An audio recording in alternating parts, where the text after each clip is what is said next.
ನಿಮ್ಮ ಬಿಸ್ನೆಸ್ ಯಾವುದೇ ಇರಲಿ ಅದನ್ನ ಪ್ರಚಾರ ಮಾಡಲು ಸುಮನ್ ಟಿವಿಯಿಂದ ಮಾತ್ರ ಸಾಧ್ಯ. ಕೂಡಲೇ ಕರೆ ಮಾಡಿ. ಸಮಸ್ತ ಜಿಲ್ಲೆಯ ಚಿಕ್ಕಬಳ್ಳಾಪುರ ಜಿಲ್ಲೆಯ ಜನತೆಗೆ ನಮಸ್ಕಾರಗಳು. ಏನು ಈ ದಿನ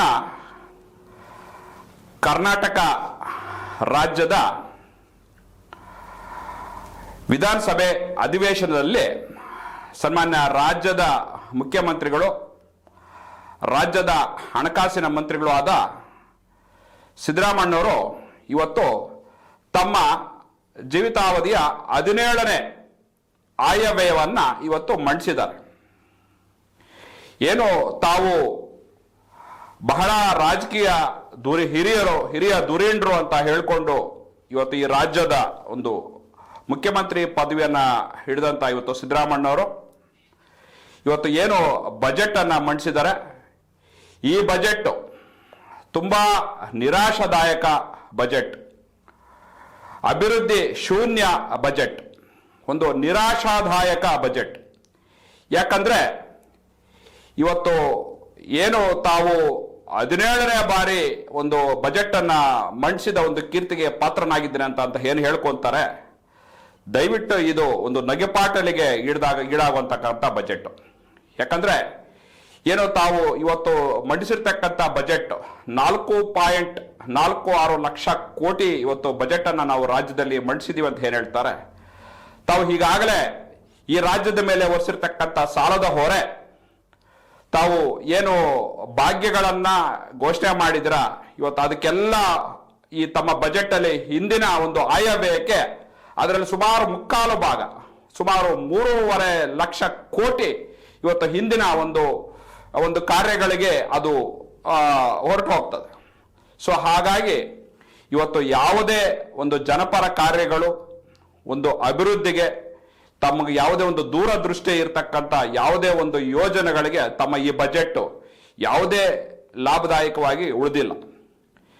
ಯಾಕಂದ್ರೆ ತಾವು ಏನಿವತ್ತು ಬಜೆಟ್ ಅನ್ನ ಮಂಡಿಸಿದ್ರ ಈ ದೇಶದಲ್ಲಿ, ಈ ರಾಜ್ಯದಲ್ಲಿ KC ರೆಡ್ಡಿ ಅವರು, ಕೆಂಗಲ್ ಹನುಮಂತಿ ಅವರು ಆದಿಯಾಗಿ ರಾಮಕೃಷ್ಣ ಹೆಗಡೆ ಅವರು ಇರ್ಬೋದು, JH ಪಟೇಲ್ ಇರ್ಬೋದು, ದೇವೇಗೌಡರು ಇರ್ಬೋದು, ಕುಮಾರಸ್ವಾಮಿ ಇರ್ಬೋದು, ಯಡಿಯೂರಪ್ಪನವರು ಇರ್ಬೋದು, ಅನೇಕ ತಮ್ಮ ಜೀವಿತಾವಧಿಗಳಲ್ಲಿ ತುಂಬಾ ಅದ್ಭುತವಾದ ಒಂದು ಈ ಸರ್ಕಾರಕ್ಕೆ, ಈ ಸರ್ಕಾರದಲ್ಲಿ ಒಂದು ಅದ್ಭುತವಾದ ಒಂದು ಯೋಜನೆಗಳನ್ನ ಹಮ್ಮಿಕೊಂಡಿರ್ತಕ್ಕಂಥದ್ದು ನಾವೆಲ್ಲ ನೋಡಿದ್ದೇವೆ.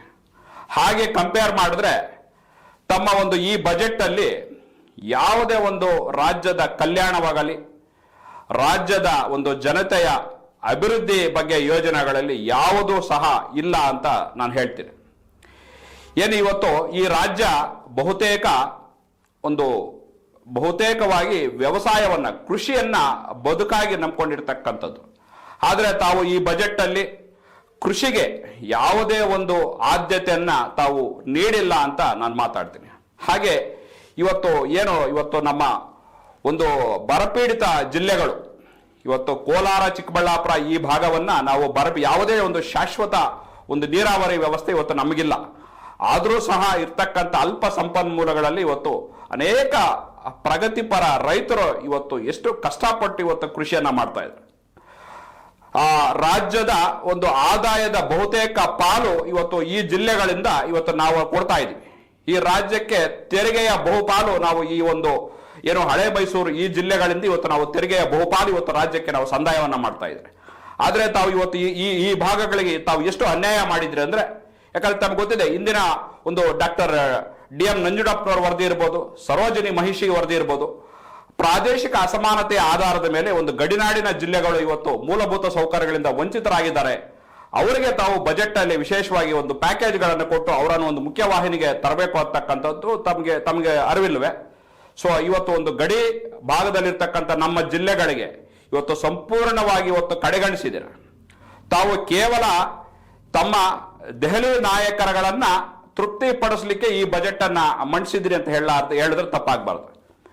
ಒಂದು ಬಜೆಟ್ ಆ ಒಂದು ರಾಜ್ಯದ ಒಂದು ಅಭಿವೃದ್ಧಿಯ ಒಂದು ಪಥದಲ್ಲಿ ತೆಗೆದುಕೊಂಡು ಹೋಗುವಂಥದ್ದಾಗಬೇಕು. ಆದ್ರೆ ನಿಮ್ಮ ಬಜೆಟ್ ಕೇವಲ ಯಾವುದೋ ಒಂದು ಸಮುದಾಯವನ್ನ, ಯಾವುದೋ ಒಂದು ಜಾತಿಯನ್ನ ಓಲೈಸಲಿಕ್ಕೆ ತಾವು ಈ ಬಜೆಟ್ ಅನ್ನ ಮಂಡಿಸಿದ್ರಿ ಅಂತ ತಮ್ಮ ಬಜೆಟ್ ನೋಡಿದ್ರೆ ಇವತ್ತು ಜನಕ್ಕೆ ಅರಿವಾಗ್ತದೆ. ಇದರಲ್ಲಿ ಯಾವುದೇ ಅಭಿವೃದ್ಧಿ ಪರ ಯೋಜನೆಗಳಿಲ್ಲ, ಯಾವುದೇ ಕಲ್ಯಾಣದ ಯೋಜನೆಗಳಿಲ್ಲ. ವಿಶೇಷವಾಗಿ ಕರಾವಳಿ ಭಾಗವನ್ನಂತೂ ತಾವು ಸಂಪೂರ್ಣವಾಗಿ ಕಡೆಗಣಿಸಿದ್ದೀರಾ. ಇವತ್ತು ಕಲ್ಯಾಣ ಕರ್ನಾಟಕ, ಇವತ್ತು ಏನು ಕಲ್ಯಾಣ ಕರ್ನಾಟಕವನ್ನು ಸಹ ತಾವು ಸಂಪೂರ್ಣವಾಗಿ ಕಡೆಗಣಿಸಿದ್ದೀರಾ. ಹಾಗೆ ಇವತ್ತು ಇಂದಿನ ಬಜೆಟ್ ಅಲ್ಲಿ ಎಸ್ ಟಿ ಸಮುದಾಯಕ್ಕೆ ಇವತ್ತು ಮೀಸಲಾಗಿರ್ತಕ್ಕಂತಹ ಹಣವನ್ನ ತಮ್ಮ ಒಂದು ಭಾಗ್ಯಗಳಿಗೆ ತಾವು ಅನುದಾನವನ್ನು ಬಳಸಿ ಇವತ್ತು ಒಂದು ಎಸ್ ಟಿ ಸಮುದಾಯವನ್ನ ಇವತ್ತು ಅವರಿಗೆ ಯಾವುದೇ ಒಂದು ಯೋಜನೆಗಳನ್ನ ಕೊಡದೆ ಇವತ್ತು ಅವರನ್ನ ನಿರಾಶರನ್ನಾಗಿ ಮಾಡಿದ್ದೀರಾ.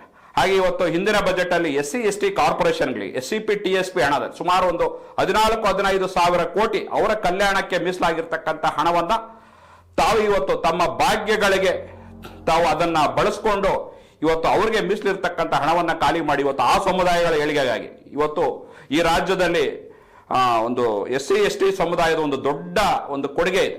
ಇವತ್ತು ಆ ಸಮುದಾಯಗಳನ್ನ ತಾವು ಸಂಪೂರ್ಣವಾಗಿ ಕಡೆಗಣಿಸಿ ಅವರ ಒಂದು ಪ್ರಗತಿಗೆ, ಅವರ ಒಂದು ಅಭಿವೃದ್ಧಿಗೆ, ಅವರಿಗೆ ಒಂದು ಜೀವನಾಧಾರಕ್ಕೆ ತಾವು ಯಾವುದೇ ಒಂದು ಯೋಜನೆಗಳನ್ನ ಕೊಟ್ಟಿಲ್ಲ. ಆ ಸಮುದಾಯಗಳನ್ನ ತಾವು ಸಂಪೂರ್ಣವಾಗಿ ಕಡೆಗಣಿಸಿದ್ದೀರಾ.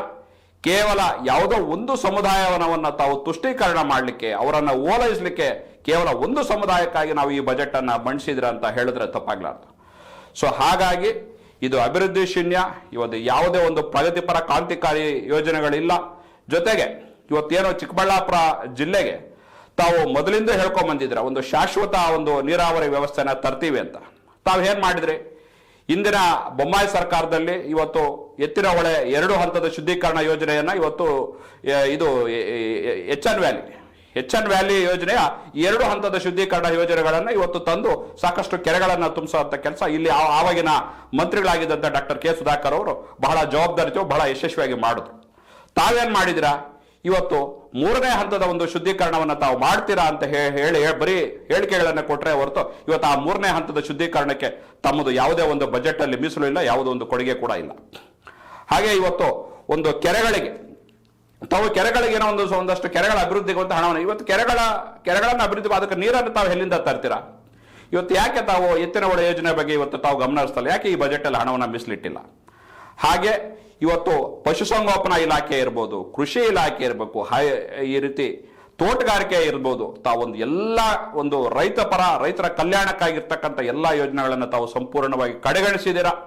ಸೊ ಮುಂದಿನ ದಿನಗಳಲ್ಲಿ ರಾಜ್ಯದ ಜನತೆ, ಜಿಲ್ಲೆಯ ಜನತೆ ತಮಗೆ ತಕ್ಕ ಪಾಠವನ್ನ ಕಲಿಸ್ತಾರೆ.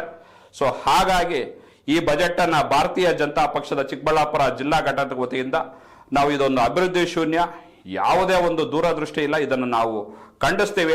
ಇದರ ವಿರುದ್ಧ ನಾವು ಮುಂದಿನ ದಿನಗಳಲ್ಲಿ ಹೋರಾಟಗಳನ್ನು ಹಮ್ಮಿಕೊಳ್ಳೋದಿದೆ. ಹಾಗೆ ನಮ್ಮ ರಾಜ್ಯದ ನಾಯಕರ ಸೂಚನೆಯಂತೆ ನಾವು ಮತ್ತು ಜನತಾದಳದ ಒಂದು NDA ಸರ್ಕಾರ ನಾವೊಂದಷ್ಟು ಒಂದು ತಯಾರಿಯನ್ನ ಮಾಡಿಕೊಂಡು ನಾವು ಮುಂದಿನ ದಿನಗಳಲ್ಲಿ ನಾವು ಹೋರಾಟಕ್ಕೆ ಇಳಿದು ನಾವೊಂದು ದೃಢ ಸಂಕಲ್ಪವನ್ನ ಮಾಡಬೇಕು ಅಂತ ಹಮ್ಮಿಕೊಂಡಿದ್ದೀವಿ. ಚಿಕ್ಕಬಳ್ಳಾಪುರ ವಿಧಾನಸಭಾ ಕ್ಷೇತ್ರದಲ್ಲಿ ಒಂದು ಅದೃಷ್ಟದ MLA ಅಂತ ಹೇಳಿದ್ರೆ ತಪ್ಪಾಗ್ಲಾರ್ದು. ತಾವು ಏನು ಒಂದು ಅದೃಷ್ಟದಿಂದ MLA ಆಗಿ ತಾವು ಒಂದು ಪೌರಾಣಿಕ ನಾಟಕದ ಪಾತ್ರಧಾರಿಗಳ ರೀತಿ ದೊಡ್ಡ ಒಂದು ಸಿನಿಮಾ ಡೈಲಾಗ್ಗಳನ್ನ ಹೊಡಿತಾ ಒಂದು ಉತ್ಪ್ರೇಕ್ಷ ಭಾಷಣಗಳನ್ನ ಮಾಡ್ತಾ ಇವತ್ತು ಜನಗಳ ಮುಂದೆ ದೊಡ್ಡ ಒಂದು ಭರವಸೆಗಳನ್ನ ಕೊಟ್ಟಿದ್ದೀರಾ. ನಾವು ಸಿದ್ದರಾಮಯ್ಯನವರಿಗೆ ಅತ್ಯಾಪ್ತ, ನಾನು ಮುಂದಿನ ಬಜೆಟ್ ಒಳಗೆ ಈ ರಾಜ್ಯ ಈ ಒಂದು ಜಿಲ್ಲೆಗೆ ಅಂದ್ರೆ ಈ ವಿಧಾನಸಭಾ ಕ್ಷೇತ್ರದ ನಾನು ಮಂತ್ರಿಯಾಗಿ ಆಯ್ಕೆಯಾಗಿ ನಾನು ನಿಮ್ಮ ಮುಂದೆ ಬರ್ತೀನಿ, ಈ ರೀತಿ ಎಲ್ಲ ಒಂದು ಸುಳ್ಳು ಭರವಸೆಗಳನ್ನ ಕೊಟ್ಕೊಂಡು ತಾವು ಇವತ್ತು ನಗೆಪಾಟಲಿಗೆ ಈಡಾಗಿದ್ದೀರಾ. ತಾವು ಇವತ್ತು ಒಂದು ರೀತಿ ಬೆತ್ತಲಾಗಿದ್ದೀರಾ. ಯಾಕಂದ್ರೆ ತಾವು ಇವತ್ತು ಈ ಒಂದು ಚಿಕ್ಕಬಳ್ಳಾಪುರ ಕ್ಷೇತ್ರಕ್ಕೆ ತಮ್ಮ ಬಜೆಟ್ ಅಲ್ಲಿ ಯಾವುದೇ ಒಂದು ಕ್ರಾಂತಿಕಾರಿ ಕೊಡುಗೆಗಳನ್ನ ಇವತ್ತು ನಿಮ್ಮ ಮುಖ್ಯಮಂತ್ರಿಗಳು ನೀಡಿಲ್ಲ. ಇಡೀ ಚಿಕ್ಕಬಳ್ಳಾಪುರ ಜಿಲ್ಲೆಯನ್ನ ಸಂಪೂರ್ಣವಾಗಿ ಇವತ್ತು ಅವರೊಂದು ಕಡೆಗಣಿಸಿದ್ದಾರೆ.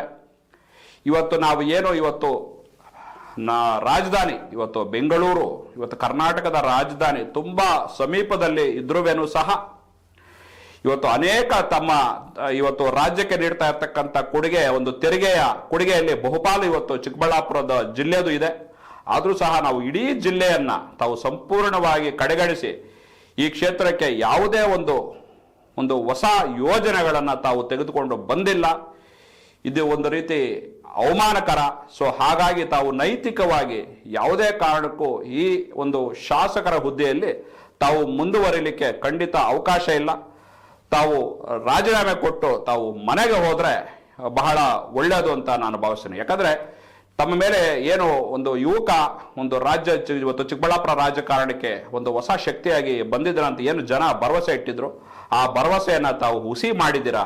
ತಾವು ಸರ್ಕಾರದ ಮೇಲೆ ತಾವು ಗಟ್ಟಿಯಾಗಿ ಹೋರಾಟ ಮಾಡಿ ಒಂದು ಯಾವುದೇ ಯೋಜನೆಗಳನ್ನ ತಾವು ತೆಗೆದುಕೊಂಡು ಬರೋದ್ರಲ್ಲಿ ವಿಫಲ ಆಗಿದ್ದೀರಾ.